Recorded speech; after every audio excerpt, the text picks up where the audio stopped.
Bueno, esta fue la portada de nuestro semanario, ya la conocen ustedes. Y claro, la pregunta es, ¿cómo pudo Américo Zambrano saber lo que iba a decir la presidenta el mismo día de nuestra salida de edición? Porque fue exacto. Farsantes, y salen Oscorima y Dina Boluarte en un bailecito.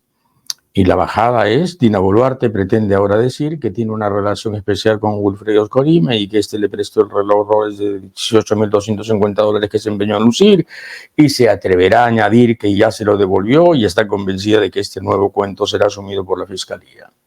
Añadíamos, si el Congreso no fuera la pandilla, que es hace días que la presidenta habría sido votada. Y claro, pues ese viernes la presidenta y lanzó el mismo argumento anunciado por esta modesta revista a todos los relojes,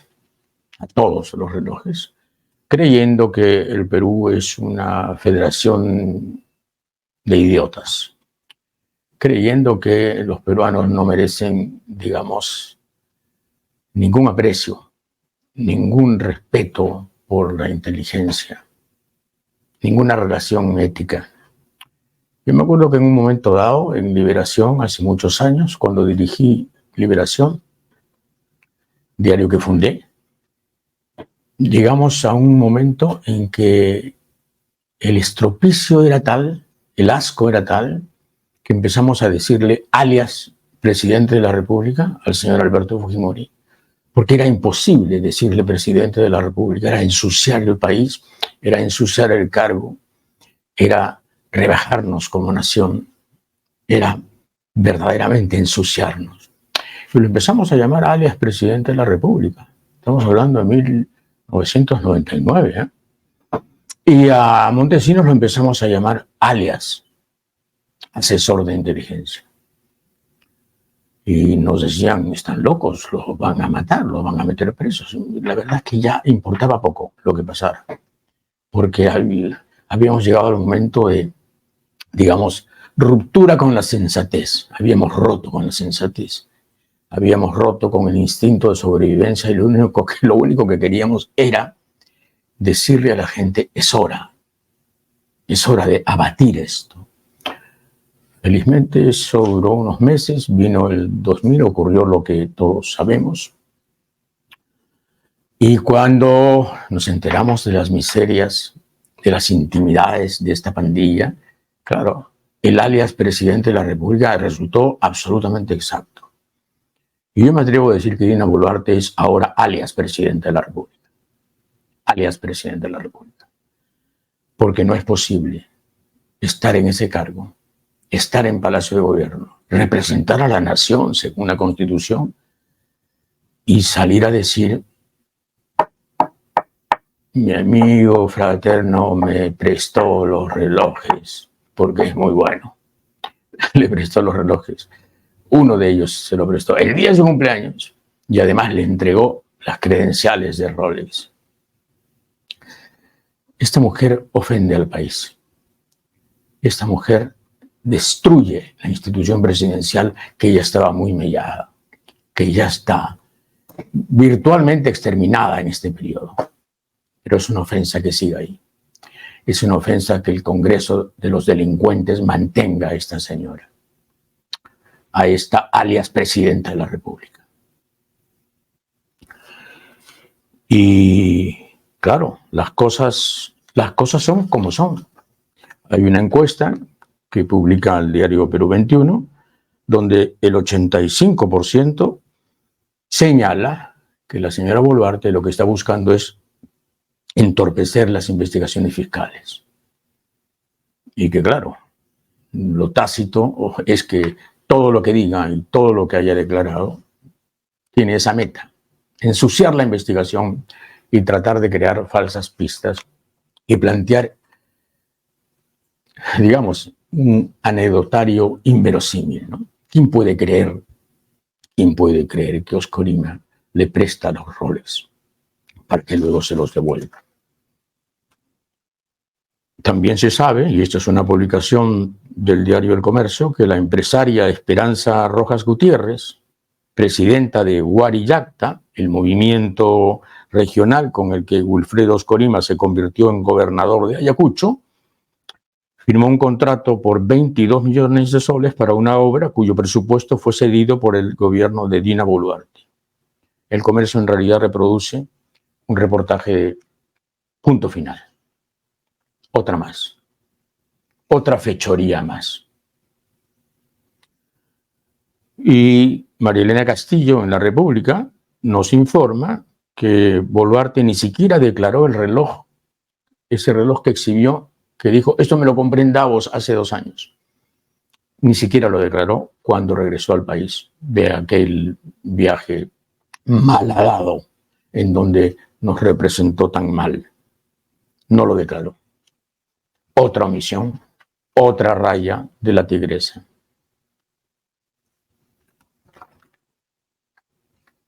Y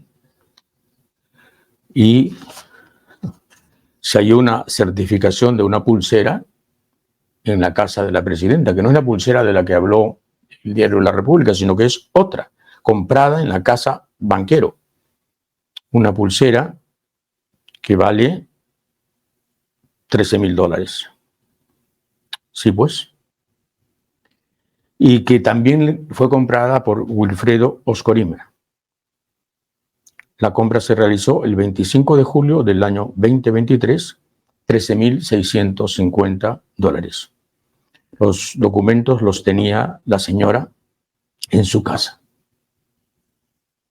No en la residencia presidencial, sino en la casa que fue allanada.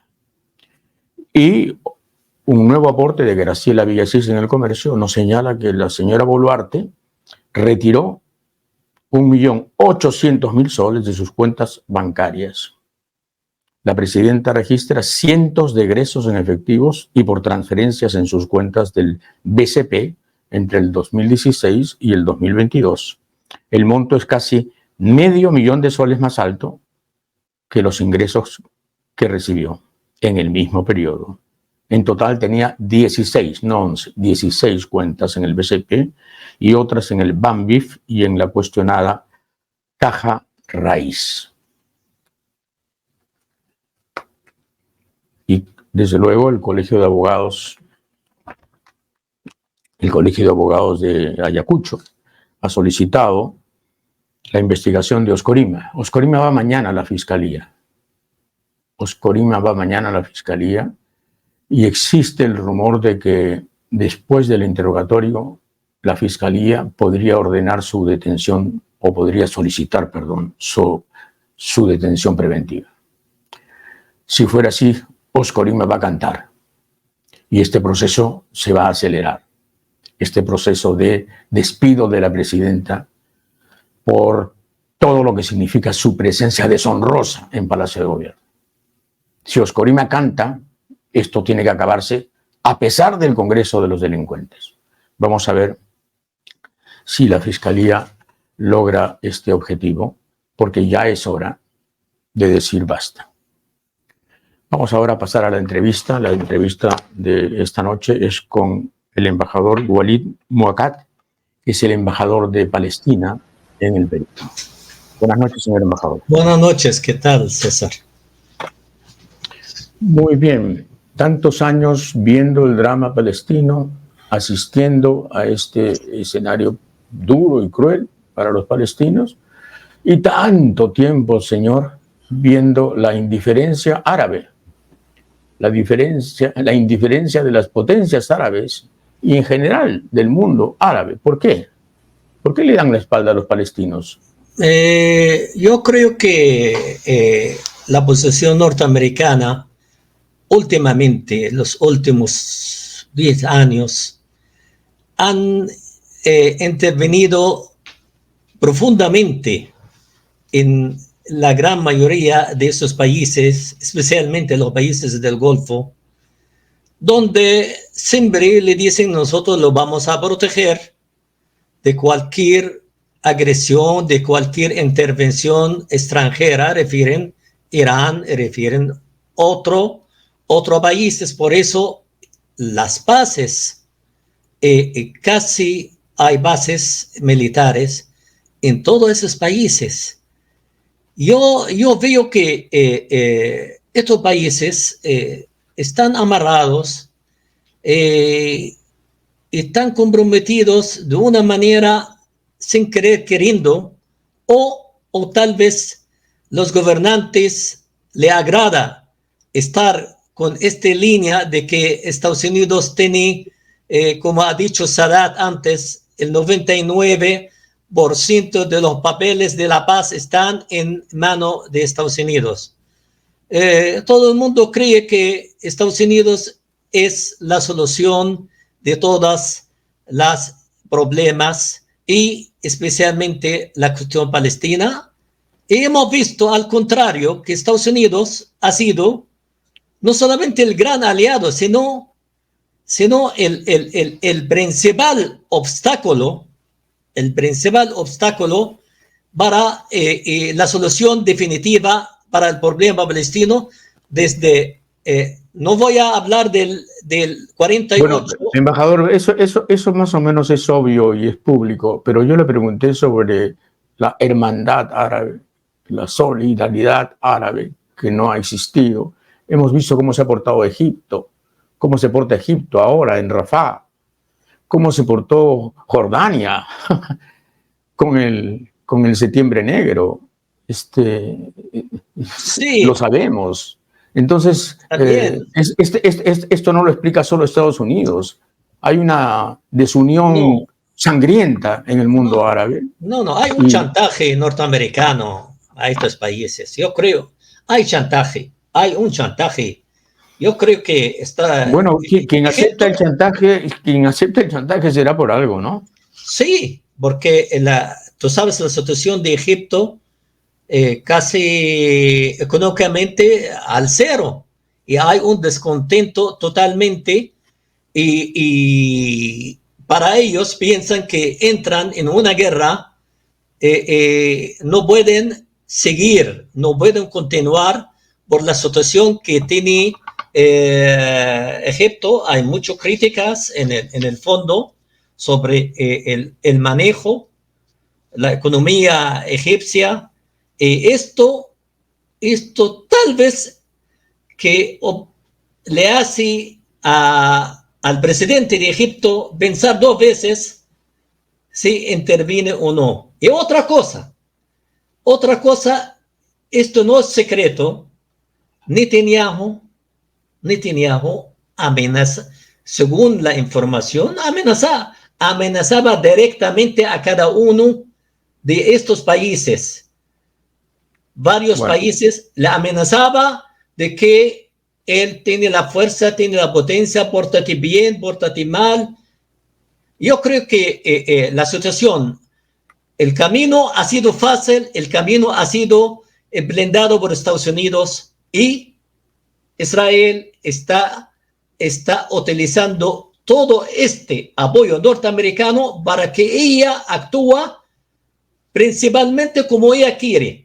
En ese sentido, Israel no obedece a Estados Unidos absolutamente por una razón, de que el Congreso, 300 congresistas norteamericanos se financian de la AIPAC. Y ahora, últimamente, a un montón de congresistas le han dado $10 millones, 5 millones, callan. No hablan sobre este tema, defienden a Israel y están defendiendo de una manera descaradamente, donde avalan el exterminio del pueblo palestino a sus congresistas. Entonces la situación de que también el Congreso es una presión fuerte, realmente. Yo no quiero... Bueno, señor embajador, jamás es el triunfo del descontento sobre la autoridad palestina. Jamás no existiría si la autoridad palestina hubiese sido unitaria, poderosa, unificadora, representativa, popular, ¿verdad? Eso es cierto, pero siempre tiene que saber una cosa, César. La época cuando Arafat mismo estaba en vivo, siempre las relaciones ha sido muy cordial, con Hamas y a veces había una discordia. Pero lamentablemente, el ingreso de Hamas a Gaza y tomar el poder es una estrategia, ha sido no solamente por el grupo de Hamas, sino por los hermanos musulmanes a nivel mundial. Eso sí, han tenido el gran apoyo los de Hamas para seguir en este camino. En el mismo tiempo, la influencia de Irán, nosotros no podemos también negar de que Irán sí ha jugado un papel de intervención directo con Hamas para utilizarlo como un papel de presión con Estados Unidos, igual como utiliza Hezbollah.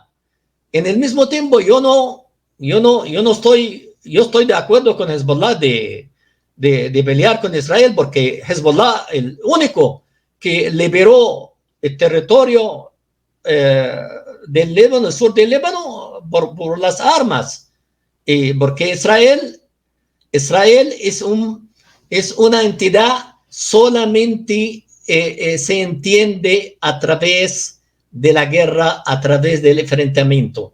Entonces, el 7 de octubre, señor embajador, ¿fue o no fue un acto terrorista? El 7 de octubre, mira, realmente el mundo... No, por favor, respóndame. ¿Si lo considera un acto terrorista o no lo considera un acto terrorista? Es bien fácil, ¿es sí o es no? No, yo te voy a responder tal y cual. Sí, pero después de un largo análisis... largo análisis. Está muy claro, ¿no? Fue un acto terrorista, sí. No es, mira... Es que no hay cómo dudarlo. En primer Porque lugar... si usted niega eso, entonces nosotros podríamos negar. No. ¿Entiende? En primer lugar... El carácter sanguinario de la represalia. No, ok. En primer lugar, nosotros, los palestinos, realmente, o el gobierno palestino no avala y no acepta asesinato o crímenes contra los civiles, porque nosotros siempre hemos sido la víctima, los civiles hemos sido la víctima de Israel. En ese sentido, nosotros cuando vamos a hablar del 7 de octubre, pero el 6 de octubre, el 5 de octubre, hasta 1967, todo esto, el pueblo palestino vivía en un paraíso. El pueblo palestino está bajo la ocupación, primero, del 48 hasta el 67, después del 67 hasta la fecha, 57 años de opresión, de asesinato, de humillación, de confiscar de tierra, de no dejarle no libertad de culto, compartir la mezquita de Al-Aqsa con los judíos que querían construir. Todo esto, la esperanza del pueblo palestino ha sido totalmente humillada, una frustración total. Entonces la explosión, todo seguramente, y todo el mundo le decía, esperaba en cualquier momento una explosión, porque lo que sucedía en el Cisjordania eran masacres atrás de masacres. Todos los días, confiscación de tierra, carcomiendo la tierra. Entonces, yo no quiero avalar, en primer lugar, no quiero avalar esta operación. Por el punto de vista mía, de que militar jamás se equivocó.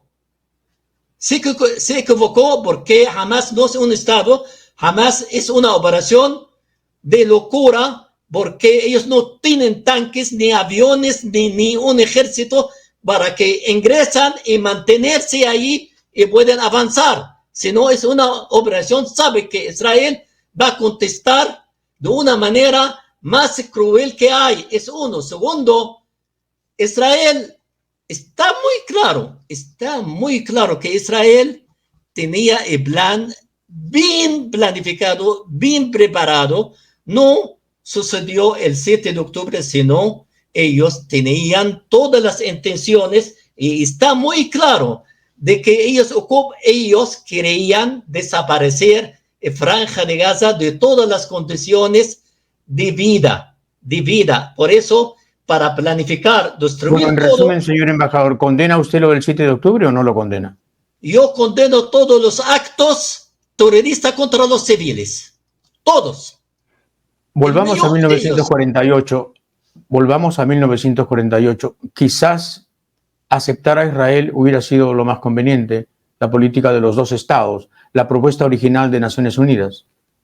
Nunca Israel pretendía esto. Te le digo por qué. Pero Naciones Unidas sí.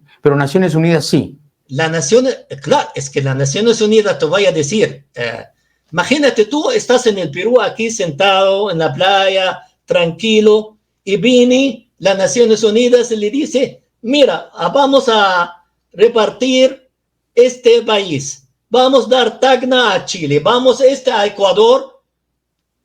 Primero, ¿quién toma la decisión? El pueblo está repartiendo tu tierra mientras tú estás sentado. El 80% de la población era palestino, César. 80% eran palestinos, 20% inmigrantes europeos. Nadie puede aceptar el 54% para el 20% de la población y el 46% para los palestinos. Y tantos años después, ahora, sin embargo, no solamente la moderada. Tantos años después, sin embargo, los palestinos hablan de dos estados como la solución y el mundo civilizado habla de dos estados. Sí, a ver, la pregunta, está bien, usted ha dicho, la pregunta, ¿dónde está el Estado palestino? Que nosotros desde Oslo hasta ahora pasó 30 años. A ver, ¿qué pasó en esos 30 años? Se triplicaron los asentamientos judíos en territorio palestino, construyeron el muro, las fronteras, la seguridad, el asesinato, y más que todo, retrocedieron. Hablaban antes de un Estado palestino, los israelíes empezaron diciendo, ya no hay Estado palestino, los palestinos no existen. Nosotros hemos publicado un artículo que es nuestro punto de vista editorial. Ya no es posible un Estado palestino porque no existe, digamos, geográficamente la posibilidad de un Estado palestino después de lo que ha hecho Israel en Cisjordania y lo que está haciendo en Gaza. Es evidente eso. Entonces, ¿qué solución hay? Bueno, la solución siempre, César, la solución, usted, periodista conocido internacional, y sabes, la solución está en Estados Unidos, está en las Naciones Unidas. Son múltiples resoluciones de la Asamblea General del Consejo de Seguridad. Israel, el único país en el mundo que fue reconocido a través de una resolución de las Naciones Unidas. Imagínate, rechaza toda la resolución de las Naciones Unidas. ¿Cuál es la causa? La causa, la conspiración del Occidente. Para mí es una conspiración del Occidente de Estados Unidos no solamente contra los palestinos, contra los árabes, contra los musulmanes, porque imagínate cuando Alemania, Inglaterra, bueno, Estados Unidos ya sabemos, hasta Japón, Paraguay, no sé, vetan una resolución del el cese de fuego, vetan una resolución que exige derramamiento de sangre, parar el derramamiento de sangre. Esto está claro, esos países, todo lo que hacen, nosotros estamos preocupados, nosotros llamamos, invocamos a Israel, pedimos, pero ninguna acción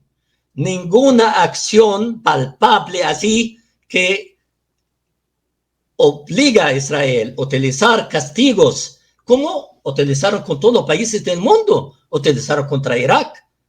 en 7 días aplicaron resolución del Consejo de Seguridad contra Irak cuando ocupó Kuwait, Yugoslavia. Mira qué pasó con Ucrania. Con Ucrania no puede comparar lo que está pasando con nosotros. Imagínate, 6 meses tenemos, 6 meses. Con 6 meses, ¿cuál es el resultado? ¿Qué pueblo en el mundo puede soportar 6 meses de guerra electrónica? Así, guerra de 70,000 toneladas de explosivo. ¿Sabes? De Nagasaki y Hiroshima, 25,000 toneladas. ¿Qué quiere decir esto? Más de 3 bombas nucleares, 3 bombas atómicas de Franja de Gaza con 350 kilómetros cuadrados. ¿Qué pueblo héroe? ¿Qué pueblo poderoso podía soportar hasta ahora y dice, no salgo, yo no voy a salir, no voy a Egipto, me quedo aquí, me destruyen, me quedo? Es un pueblo bien poderoso, el pueblo palestino. Por eso te digo, realmente el cómplice es la comunidad internacional. Las grandes potencias son los únicos, los causantes de todos esos crímenes, porque hasta ahora, imagínate, hasta ahora, ni Europa ni nadie. ¿Qué esperan los países europeos de reconocer el Estado palestino? ¿Qué esperan? Hablando, como usted ha dicho, hablando de 2 estados. La verdad tiene que hablar de un estado, el Estado palestino, porque el Estado de Israel está hecho. ¿Dónde está el Estado palestino? Ese es el problema. Todo le echa el problema a Hamas. Hamas, como cualquier en el mundo, es parte del tejido social palestino. Está cerrado. Mar, tierra, aire. No viven en un paraíso. No pueden salir. Más de 200, 300, 500 murieron en el mar, emigrando a Europa. Ahora en el mar, porque no hay esperanza, no hay nada en Franja de Gaza. En ese sentido, significa que Franja de Gaza es ocupada de acuerdo a las Naciones Unidas. Cuando está ocupada, ¿qué quiere decir? Que está en una guerra permanente. La ocupación significa guerra permanente. ¿Y la ocupación cómo vino? ¿Cómo entraron? Entraron a Palestina. Los israelíes entraron tocando guitarra, repartiendo chocolate. Entraron con tanques, con esto, mataron a la gente en Navalm. Yo era niño, he visto a la gente en Navalm, Skeleton, cómo mataban a la gente en el año 67. La ocupación, ese es el terrorismo en su propio ojo. No hay otra. No hay otra. La violencia, utilizar la violencia, ocupación, sumisión al pueblo, humillar al pueblo palestino. Imagínate los soldados israelíes, antes que salir, tienen una doctrina de los rabinos, doctrina, le dan una charla. Ustedes están avalados para matar a todos los niños antes de los padres, porque estos niños mañana lo van a crecer o lo van a pelear contra ustedes. Imagínate esta inyección que le dan a los soldados, que ahora le hemos visto en el hospital de Al-Shifa, como amarraron la gente, le decapitaron. Hoy día sacaron 90 cadáveres bajo la tierra, todos están atados. Y bueno, se nos ha acabado el tiempo, embajador. Muchas gracias. Bueno, muchísimas gracias. Gracias. Ha sido el embajador Walid Muakat, embajador de Palestina en el Perú. Y volvemos a nuestro programa. Bueno, todo el mundo sabe cuál es nuestro punto de vista en relación a la masacre que está perpetrando el ejército israelí en Gaza. México exige visa al Perú. Sí, y todo el mundo se ha puesto guau, a cacarear. ¿Qué es esto? México pide visa al Perú.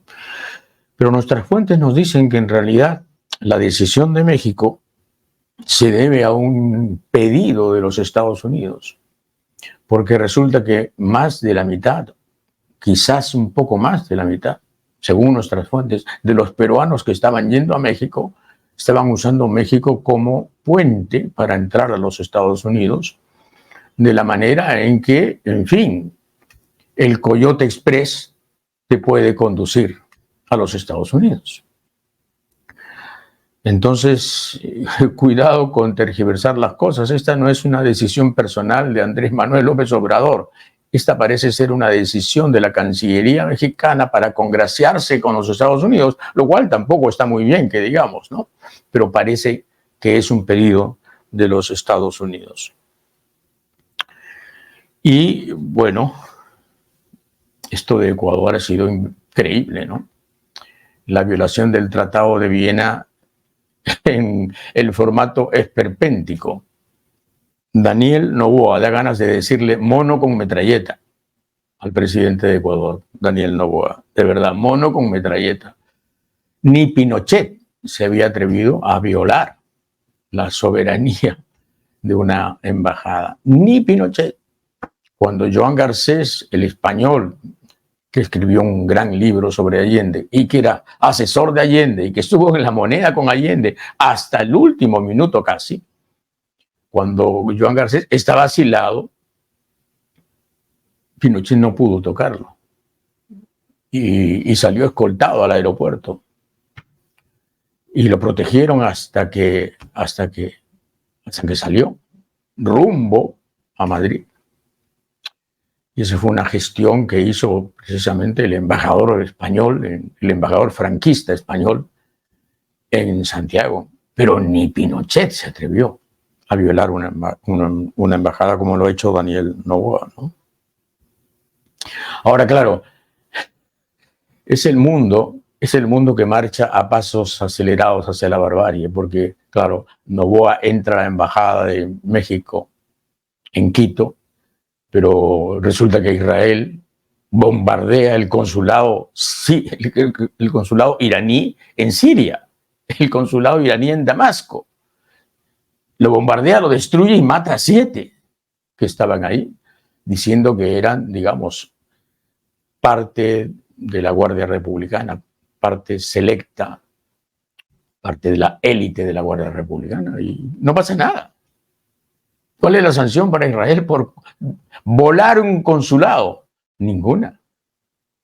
Aplausos discretos de la galería occidental. Silencio cobarde del resto. ¿Cuál es la punición? Ninguna. Entonces, claro, Noboa ha dicho, hombre, si los israelíes bombardean consulados, yo, ¿por qué no voy a meter a mi policía en la Embajada de México? Recuerda esto también, la canallada que hizo el presidente anterior, ¿no? Don Len Romero, cuando dejó entrar a la policía británica para sacar a Julian Assange de la embajada ecuatoriana, cuando Correa le había dado asilo a Julian Assange. Abrir la embajada, eso fue una autoviolación, ¿no? Entren y violen. Madre mía. De verdad que Ecuador a veces país hermano da grima, ¿eh? Bueno, el Congreso de los Delincuentes ha aprobado una ley por insistencia para que 3.000 profesores desaprobados, ya desaprobados, en más de una oportunidad, descalificados para ejercer el magisterio, regresen al magisterio. Y la ley, curiosamente, la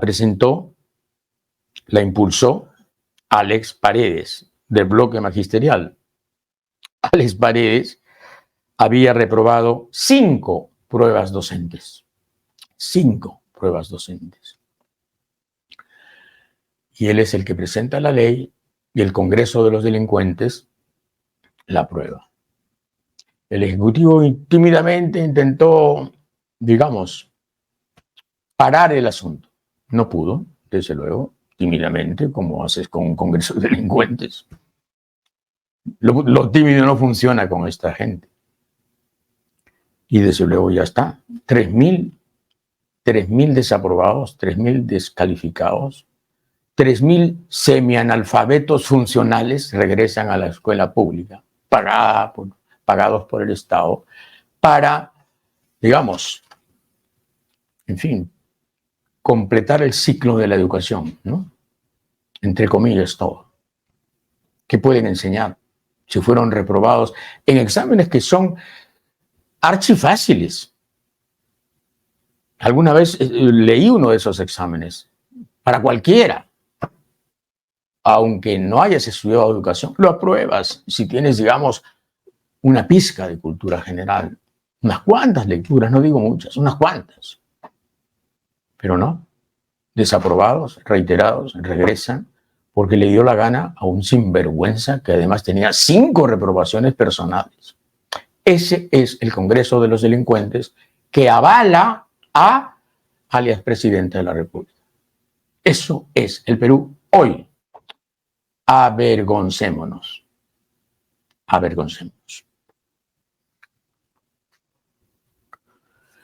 En 2 meses se sabrá si hay desbalance patrimonial de Dina Boluarte, dice Nelson Chak, que es, como ustedes saben, socio del Congreso de los Delincuentes y funcionario sospechoso de quietud cuando se trata del gobierno y funcionario sospechoso de silencio cuando se trata del pacto Congreso Ejecutivo.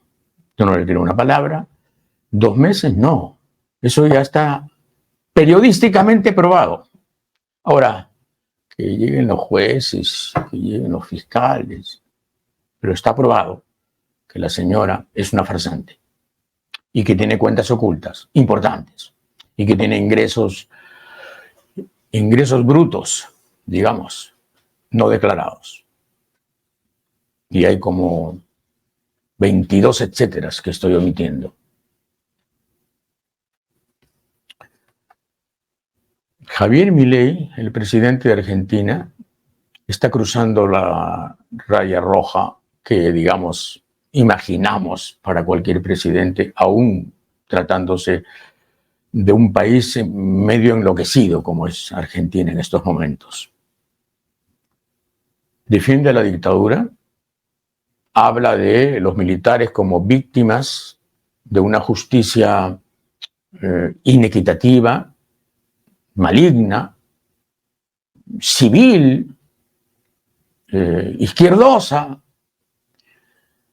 y está hablando de la Junta Militar, está hablando de Videla y los suyos, está hablando del ESMA, de la Escuela Mecánica de la Armada, donde a las mujeres les ponían ratas en la vagina, está hablando de los torturadores más prolijos del Cono Sur, incluyendo, por si acaso, al Chile de Pinochet, de la DINA y del general Contreras.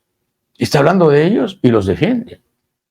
Y los defiende, o sea, sigue a su vicepresidenta Villarroel, que es una defensora acérrima de la Junta Militar y una calumniadora sistemática de las madres de la Plaza de Mayo y de todo aquello que pueda ser, digamos, justicia para los desaparecidos. Y además da un discurso pro-yanqui, pro desvergonzado, delante de la jefa del Comando Sur que va de visita a Buenos Aires y cree este señor que los Estados Unidos van a apoyar a Argentina en su reclamo por las Malvinas, porque sigue hablando de las Malvinas. O sea, está convencido de que si se hace sirviente de los Estados Unidos van a decirle al Reino Unido que negocie la soberanía de las Islas Malvinas, de las Islas Falkland, como las llaman los ingleses. Bueno, te diré, Javier Milei, sos un boludo si crees eso. Sos un boludo. Porque Estados Unidos no va a presionar al Reino Unido. No importa que dolarices la economía, que te conviertas en tapizón, en alfombra, en almohadón de Biden o de Trump, no sé quién ganará. No te preocupes. Estados Unidos es socio, digamos, inexorable del Reino Unido. Son siameses, son inseparables. Y tú eres un país extravagante, en fin, un presidente pintoresco, en un país raro, que quiere perder la memoria según tú y que aspira a recuperar buenas islas que perdió militarmente. Y lo terrible de esto es que el clima que se crea a raíz de las declaraciones de Milei es el de una Latinoamérica sin norte, ¿no? Desesperada, exasperada, abismal y anética. Es impresionante. ¿Qué es América Latina en estos momentos? Nunca hemos sido tan informes, tan fantasmales, tan contradictorios. El sueño de Bolívar, ¿no? Una América Latina más o menos unitaria. El sueño de muchos, ¿no? El sueño de Aya La Torre. El sueño de tantos. El sueño de tanta gente importante. Una América Latina que pudiera, digamos, establecer consensos mínimos sobre temas comunes, horizontes elementales. Somos un archipiélago de naderías, pero Milei se está cruzando la línea roja hace rato. Bueno, vamos a inaugurar una sección que se llama El Sobón de la Semana. Y el primer sobón de la semana es don Ernesto Álvarez, expresidente del Tribunal Constitucional. Entrevistado por el diario Expreso, dice: no puede ser delito recibir una joya como regalo. No puede ser delito recibir una joya como regalo. No es delito recibir una joya como regalo. El asunto es ocultarlas, no declararlas, estando en palacio, siendo presidente, y después decir que no es un regalo, fue un préstamo, que ya las devolviste. Se te quedaron los recibos y, digamos, se te quedaron las credenciales de la joya en la casa, pero en fin, también lo vas a devolver. El sobón de la semana. El Ministerio de Desarrollo e Inclusión Social, cifras oficiales, ya ha admitido que la pobreza, la llaman monetaria, una guachafería, la pobreza se incrementó en 2,5% en el año 2023, el año en que Oscorima le regalaba los roles a la señora, que ahora dice que eran préstamo.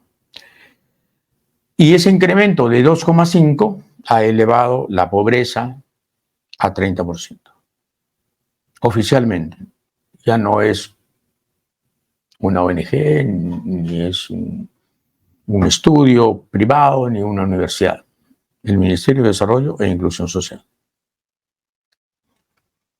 Y recuerdan esto de los 434 genéricos que debían tener las boticas como stock estable, por si acaso fuera la gente a pedirlos, y va la gente a pedirlos, y les dicen, no, solo hay la otra marca, dicen. ¿Cómo la otra marca? No, yo no quiero de marca, yo quiero genérico. No, se acabó. Lo hemos tenido, pero se acabó. Nunca dicen, no lo tuvimos. Lo hemos tenido, pero se acabó. Entonces, claro, trae un stock diminuto que se acaba pronto para poder vender el producto comercial. Y ahora resulta que ni siquiera eso es cierto. Los 434 genéricos, no, mentira. Ahora la DIGEMIT ha aclarado, es una lista flexible. ¿Qué quiere decir una lista flexible? Que voy a poner los que me dé la gana. Ya está, una lista flexible. Puedo tener 60, 80, 100, 120, 150, 22, flexible. Era otro bluff del Ministerio de Salud. Vamos a poner genéricos. Y claro, enfrentarse al monopolio, ¿no? Enfrentarse al monopolio de Rodríguez Pastor, del Interbank, de ese poderoso holding que lo tiene casi todo, incluyendo las farmacias. ¿Cómo te metes con ellos? Bueno, si eres presidente y no alias presidenta.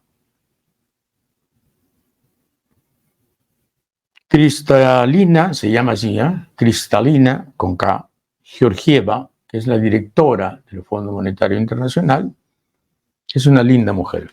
Me encanta porque es muy sincera. Dice, la economía mundial está mejor de lo esperado. La economía mundial está hoy mucho mejor de lo que temíamos hace un año. El crecimiento se está manteniendo. La inflación está bajando. La expectativa de que superaremos esta etapa de alta inflación sin recesión, el llamado aterrizaje suave, también se traducirá en mejores condiciones. Sin embargo, el impacto de la pandemia y de otros shocks, como la guerra de Ucrania, se siente más profundamente en los países pobres. O sea, nosotros estamos bien, el problema son los países pobres, o sea, el resto.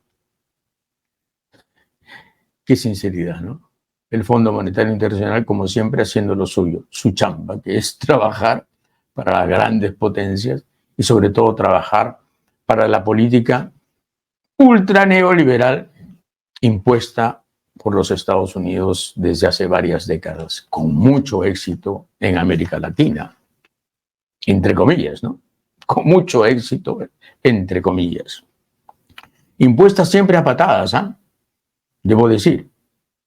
El único que está queriendo imponerla no a patadas, sino por la vía del convencimiento, de la persuasión, la locura, la insistencia, es Milei. Y hasta ahora le va muy mal, porque el Congreso no aprobó su ley ómnibus ni aprobó la otra ley y la cosa está ahí. Pero Pinochet impuso el neoliberalismo con muertos, tanques, cárceles y amenazas, y Fujimori hizo lo mismo aquí. ¿Sí? Y donde se haya impuesto el liberalismo, de Malasia a Singapur, ha sido por la fuerza, con gobiernos ultra concentrados en poder y ultra represivos. No hay cómo hacerlo con suavidad. Bueno, otra vez Israel, inevitable pues. Israel que mata a los 7 cooperantes humanitarios de esta organización hermosa que es World Central Kitchen, fundada por un cocinero español y, en fin, que va a Gaza a ayudar.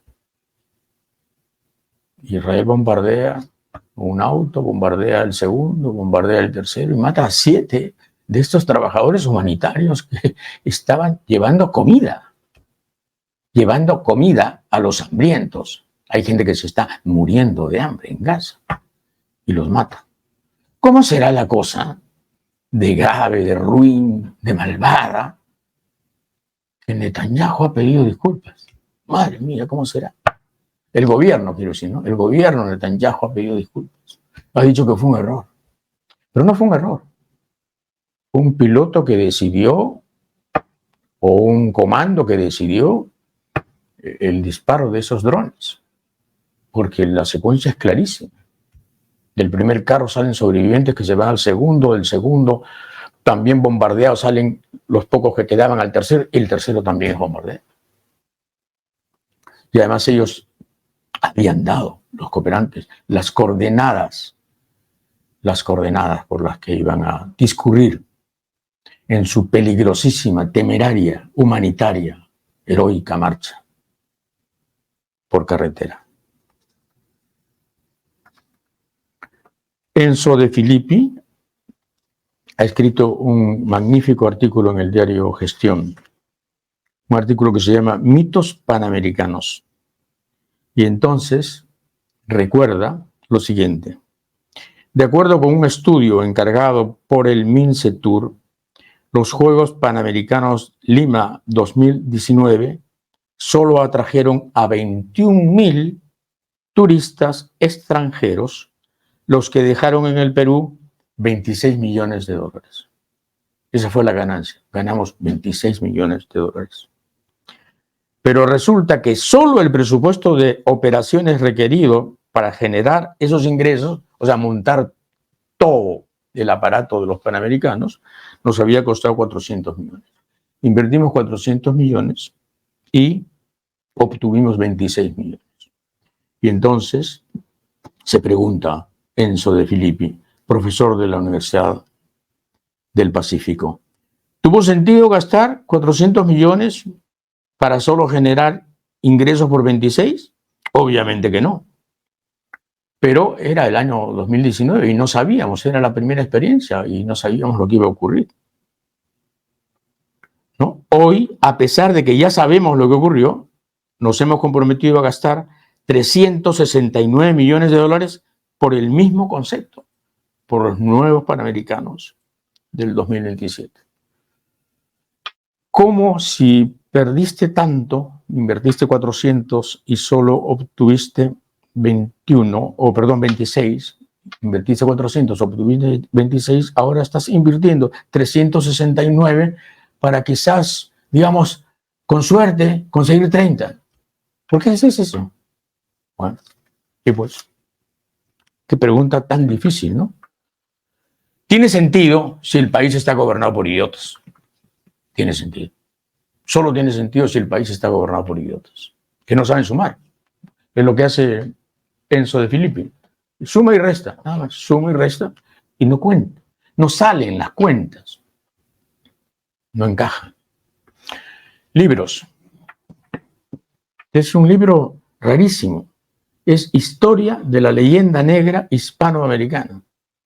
La leyenda negra contra España y contra la conquista española. Y la escribió un historiador argentino, Rómulo Carbia. Un libro muy raro. Lo compré hace años en una librería de viejos. Y dice, por ejemplo, que toda esta leyenda negra sobre la conquista española nace con Bartolomé de las Casas, el cura dominico que escribe Breve historia de la destrucción de las Indias, y que escribe cosas como esta. Una vez vi que teniendo en las parrillas quemándose 4 o 5 principales señores, y porque daban muy grandes gritos y daban pena al capitán o le impedían el sueño, mandó que los ahogasen, y el alguacil, que era peor que el verdugo, que los quemaba, no quiso ahogarlos. Antes les metió con sus manos palos en las bocas para que no sonasen y atizóles el fuego hasta que se asaron despacio como él quería. Yo vi todas las cosas arriba dichas y muchas otras infinitas. Y entonces este historiador dice, es un mentiroso. El libro en realidad es un panfleto, es un libelo. Dice, nunca cita testigos. Siempre es él el que ve todo. Y efectivamente el libro tiene ese problema. Es un libro maravilloso, un libro fundacional, digamos, de los derechos humanos en América, pero tiene mucho de panfletario. Y es cierto. Dice, en ningún momento cita testigos, solo en 2 oportunidades. Solo en 2 oportunidades invoca las casas pruebas documentales corroborantes de sus afirmaciones. Eso ocurre en el caso del obispo de Santa Marta, que escribió al rey en 1541, y en el de Fray Marcos de Niza, de quien transcribe un informe muy semejante en el fondo y en la forma a lo que contiene cualquier página de su mismo libelo. Es interesante, ¿no? Bartolomé de las Casas como autor de un libelo. Bueno, esta es la biografía de la persona que en mi generación influyó más. No tengo dudas en decirlo. ¿Quién no adoró a Sartre? ¿quién de mi generación no se inclinó ante Sartre? Por lo que era, por lo que representaba, por lo que escribía, por la desazón que encarnaba y por la lucidez con que nos hacía menos infelices. Y en esta biografía, que es magnífica, hecha por una argelina, Anicón Solal, magnífica biografía, hay un momento en que Sartre, después de la guerra, en enero de 1945, como periodista, que también lo era, es invitado a los Estados Unidos por el gobierno norteamericano. Es enero del 45, la guerra ha terminado para Europa, la guerra del Pacífico continúa, terminará en agosto recién, pero para Europa ya terminó la guerra. Y entonces en enero del 45 viajan 8 periodistas franceses, entre ellos Jean-Paul Sartre, representando a Combat, la famosa revista en donde también escribía Albert Camus. Muy bien. Entonces, Sartre conoce en una de esas, en la Casa Blanca, junto con los demás, a Roosevelt. Y dice, mientras nos da la mano, escribe Sartre, miro su cara morena y un poco terrosa, tan americana. No se parecen nada a las fotos. Lo primero que llama la atención es el encanto profundamente humano de ese rostro largo, duro y delicado a la vez. Nos sonríe, nos habla con su voz grave y pausada. Le gusta Francia, que recorrió hace tiempo en bicicleta. El presidente Roosevelt habla a los periodistas franceses de su amor por nuestro país, escribe Sartre en una nota que publica Le Figaro. El presidente Roosevelt habla a los periodistas franceses de su amor por nuestro país. ¿Con qué respeto Sartre trata a Roosevelt? Pero claro, Estados Unidos no era Biden, no era Trump, no era esta pandilla de hoy que avala lo que hace Israel, que invade Irak aduciendo que Irak tiene armas que no tiene, inventando informes, destrozando Libia, ¿no? Estados Unidos es un gángster. Estados Unidos es Chicago de los 30. En esa época, Estados Unidos era el país que había volteado la torta y que había permitido, digamos, a las fuerzas democráticas ganar la guerra contra el nazismo, contra el fascismo alemán, que era el nazismo. Y claro, era otra su reputación, otra su imagen, y era otro el mundo. Hay que leer con nostalgia esto, ¿no? Este es un libro imprescindible, porque lo escribió un magnífico escritor que digamos, no era escritor profesional, era químico, Primo Levi. Primo Levi, un judío italiano, nacido en Turín, que a los 24 años fue a Auschwitz. Lo metieron el año 44 a Auschwitz, solo por ser judío. No había hecho nada, ni resistencia, ni nada, solo por ser judío. Y bueno, él sobrevive y escribe después unos libros magníficos sobre su reclusión en Auschwitz. Y aquí, en este libro que es justamente la trilogía de Auschwitz, el primero se llama Si esto es un hombre, escribe esto.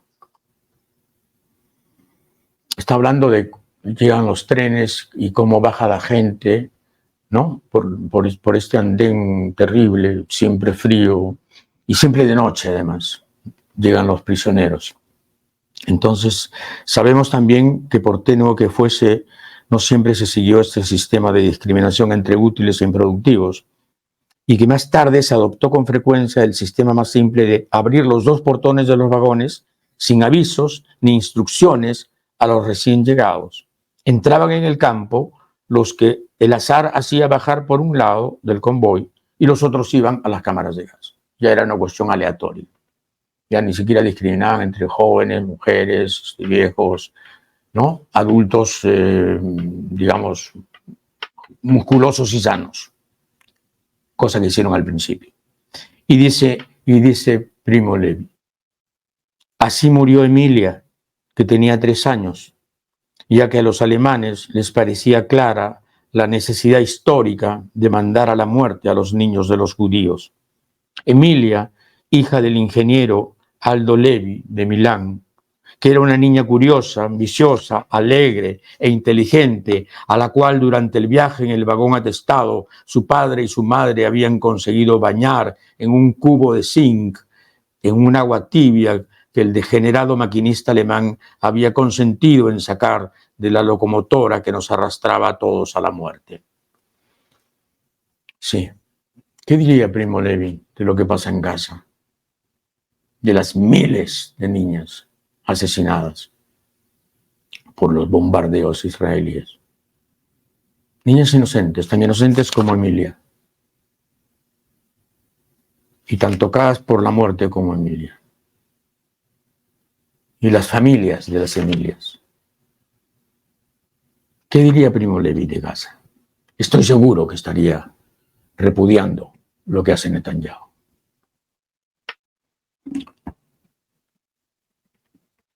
Muy bien.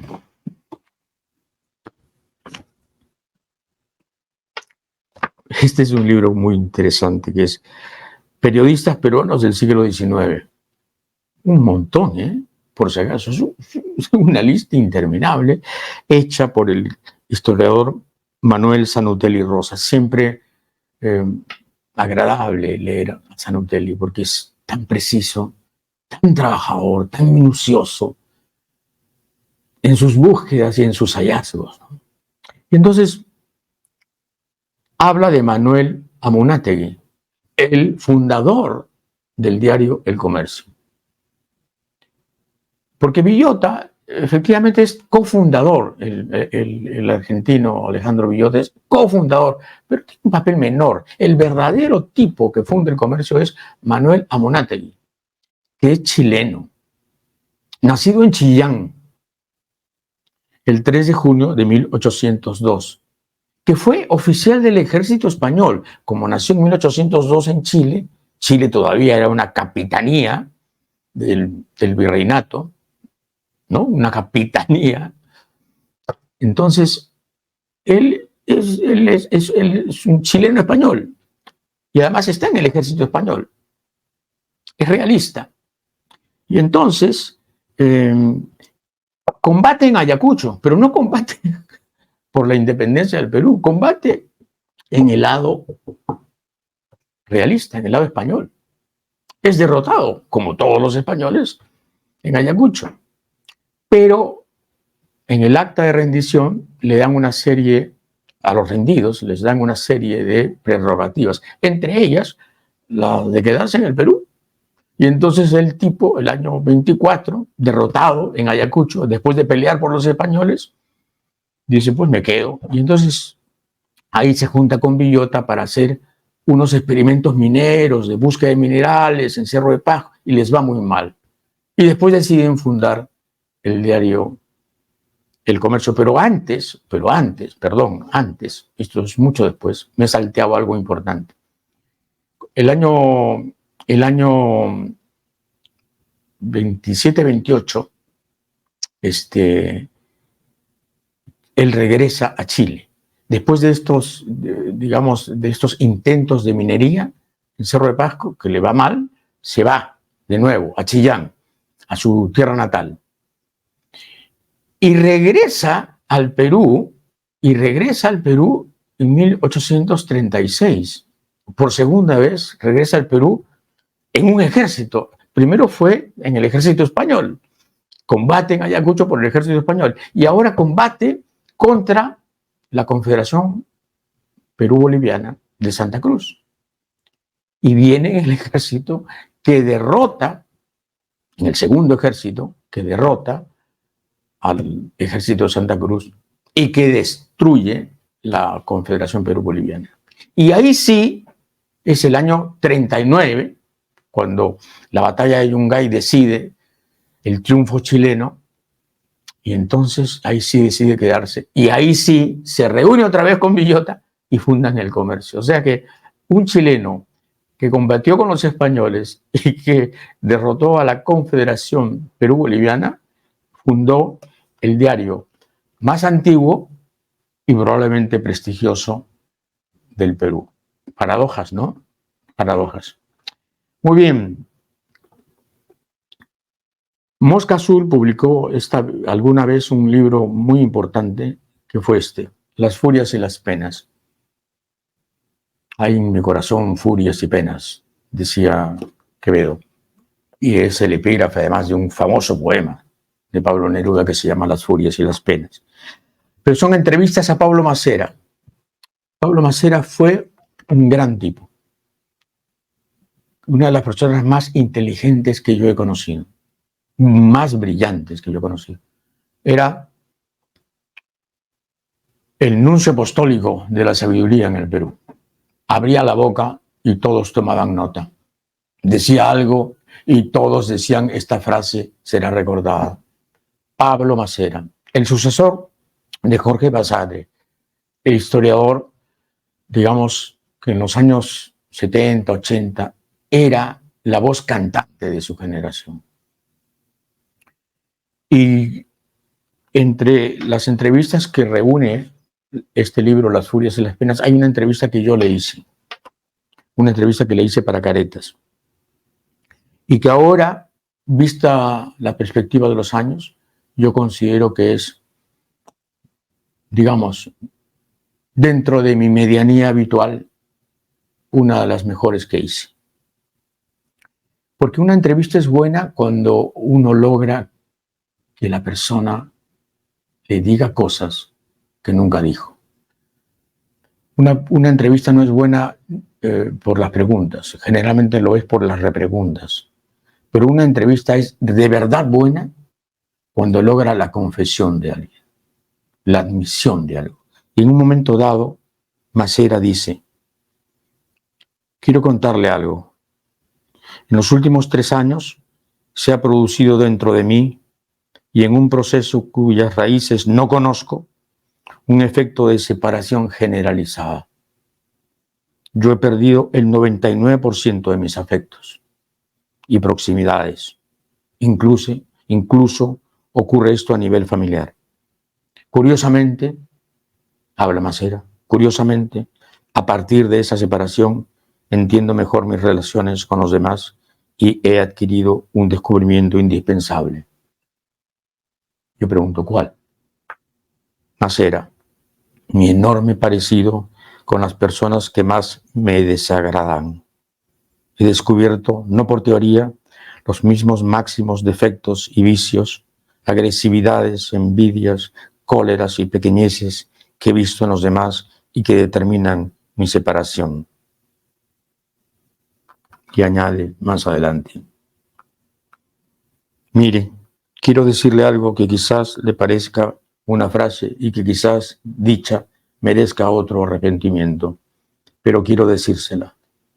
Puedo haber cometido a veces el pecado de la soberbia, de despreciar a los demás o a muchos de los demás, aunque también debo decirle que yo no he acostumbrado a compararme con los demás. Pero hay veces, hay días en que me encuentro a mí mismo tan despreciable como los demás, o a los demás tan despreciables como a mí mismo.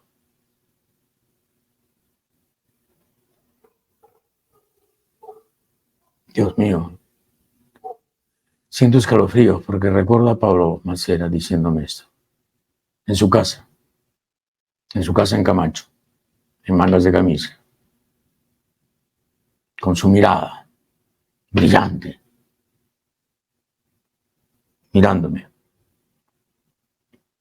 Este soy yo, diciendo eso. Este soy yo. Si no te gusta, lo siento. Y añade,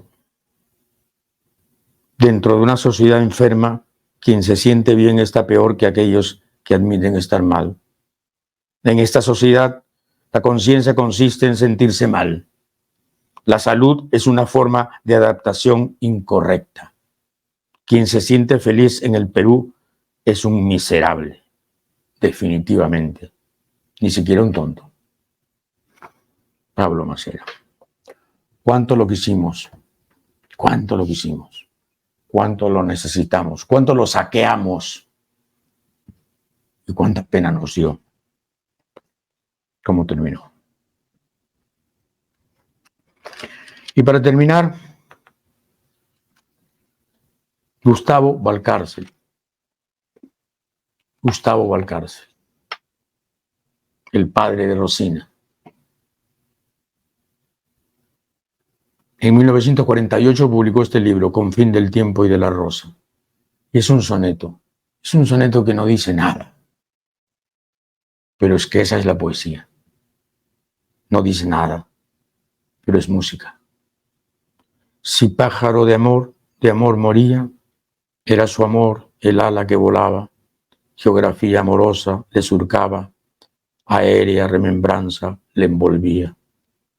Su pico temporal se estremecía al recuerdo de rama que anidaba, dulce aroma en la noche que cavaba, en pos del cuello, amor que amanecía. El cielo en su plumaje desplegado, el viento en lejanía gemebundo, a pluma de nostalgia desterrado. Sola moría el ave bajo el mundo, y la estrella en su pico iluminado era trino de amor ya moribundo. Es un retrato, es una imagen, es una pena. Es poesía, es la palabra, bullendo en un vaho misterioso. Y este hombre, Gustavo Valcárcel, que escribía estas cosas siendo joven, claro, vino el año 48, vino Odría, y él, que era medio aprista primero, medio comunista después, lo deportaron. Se fue a México deportado, exiliado, y se hizo combatiente. Este hombre que escribía esas delicadezas, si pájaro de amor moría, se amargó, se tiñó de rojo, se puso tenso y grave como Vallejo, y en fin, el Perú se lo había comido. El Perú se lo había comido. Como decía Juan Gonzalo Rosa, y sin casi eructar. Hasta el lunes.